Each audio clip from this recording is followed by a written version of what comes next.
Okay, on this episode, we're working upstairs in the bedroom to finish taking down the old chimney, and then we'll also be in the room right below it, which is the kitchen. Lots of work. Enjoy.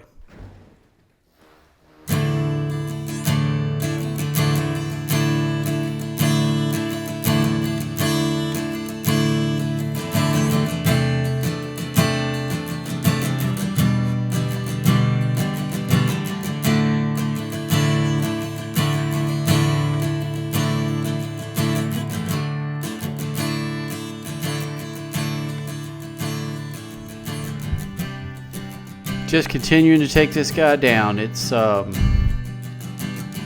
a lot. There's been a lot of rubble, a lot of debris that's come from this. Fortunately, I had unused kind of a swampy pond that was dried up, and so that's taken a lot of this as fill.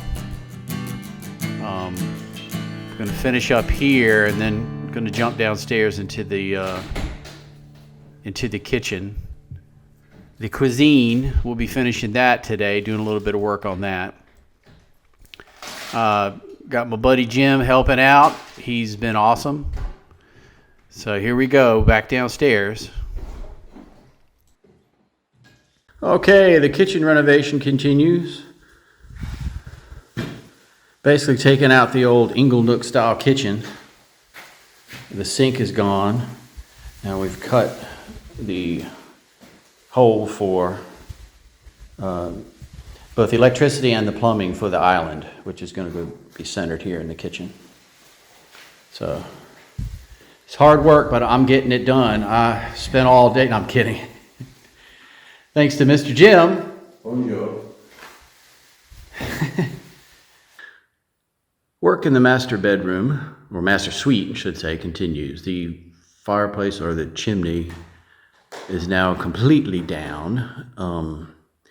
The fireplace that was in here is gone. The mantle, the hearth. And we are finding more, issues with the renovation that was to open the kitchen up down below.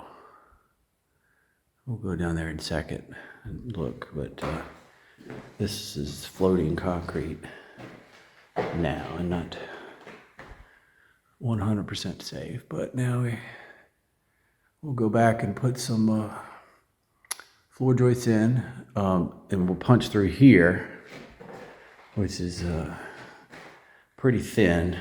It was the back of the flue. You see it's fairly thin. You can see the floors on the other side. So once we either put a header across the top there or relocate that support. That's a roof support coming down on top there. So we'll have to move that or reinforce underneath it, put a header across here or something. I'm not sure exactly what. And we'll continue to blow this side. All this will be gone. And that'll be the back entrance to the laundry room / closet / bathroom for the master suite. So I do try to take a break and enjoy the surrounding areas. This is actually very close to our house, and just went on a little trek with my neighbor Chris, who showed me some of the trails. This is a reservoir that's nearby. It's just beautiful. It's up on the hill. We're kind of down in the low-lying area, but it's some hilly country nearby. It's just absolutely gorgeous, and it's a chance to take a break from all the dust and dirt. But anyway, so we're going to get back to it. Well, that's where we're at now. It's a lot of work. Cinder block, it was cinder block across the top here. This is a poured concrete beam, probably with rebar in it. That's not cinder block, that's cement block, and there's a big difference. And they use a different ratio mix of cement. It's harder than rock. It's absolutely amazing. It took a long time with a pretty good sized chisel. Not so much that, but the new stuff that they did. It took a solid day just to chisel this out with a good size Well, yeah, he was. Well, a full day. It took a half a day to do that, and a half a day to do that. So, yep. And then getting all the. Everything's just so hard here. That little stuff, something like that, you think would just pop right off. That's something you fix the tiles. I mean, that's actually craftsmanship because, you know, back home you trowel it, you get your, you know, what, 3/8 inch knots trowel and blah blah blah, put your thin set on, and that sets your depth. And now they got spacers and levelers and all that stuff and Schluter system, but here they just blobbed it on. That's and they got it pretty straight. So kind of cool. Not. Look at that.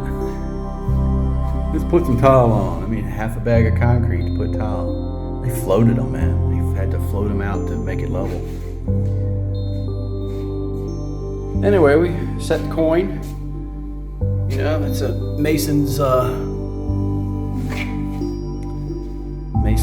tip, trick, whatever.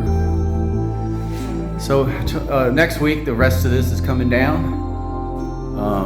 We're gonna actually build a faux wall up to carry the load, which you'll see that score line maybe right in the middle there. So from there back, the brick wall, the block wall, real cinder block is gonna go, and it'll give us, we'll be able to blow all this out. So final result will be a nice flat wall with no columns, pillars, or beams, or buttresses, or whatever.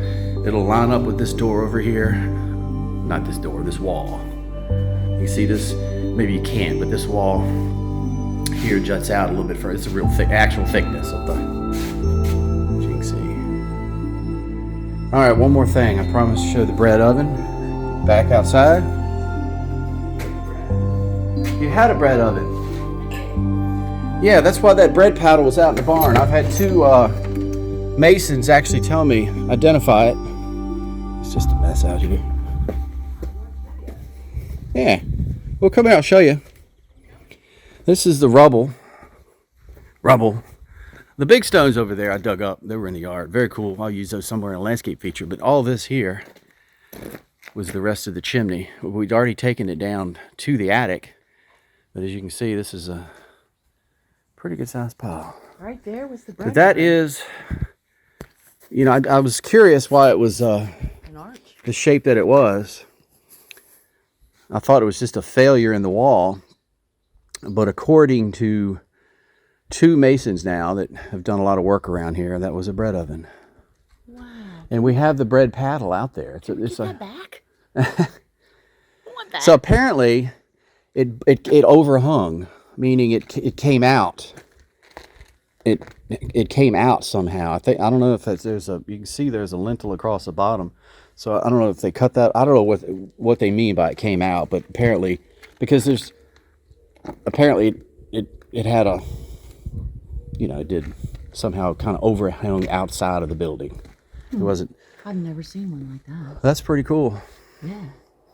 Which is odd because we're standing basically in what is the pig pen. This was the old pig pen. And then unfortunately, that's where the Fosse septic and all gray and black water actually run out here along this nice, lovely ditch.